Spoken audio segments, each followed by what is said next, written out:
عمران خان صاحب کے حقیقی لانگ مارچ کا ہم کمیٹی چوک میں استقبال کریں گے اور جمعے کے دن 18 نومبر کو 2 بجے انتظامات کو آخری شکل دینے کے لیے میں نے ہنگامی طور پر تمام فوکل پرسنز کی میٹنگ بلائی ہے اور ہم لال حویلی کو ہی حقیقی لانگ مارچ کا ایک ہنگامی کیمپ آفس بنائیں گے اور کمیٹی چوک میں انشاءاللہ تعالی جب بھی وہ جو تاریخ دیں گے، امید ہے آج شام تک فیصلہ کر دیں گے، اس کے انتظامات کو آخری شکل دیں گے اور عمران خان کا کمیٹی چوک میں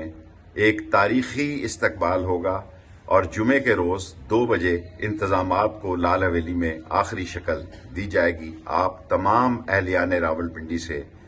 کمیٹی چوک میں یا جہاں وہ مناسب سمجھیں شرکت کی اپیل کی جاتی ہے تاکہ حقیقی آزادی مارچ اللہ سبحانہ تعالیٰ کی مدد سے کامیابی سے ہمکنار ہو اور قوم کو اس اضطراب اور انارکی سے نجات مل سکے۔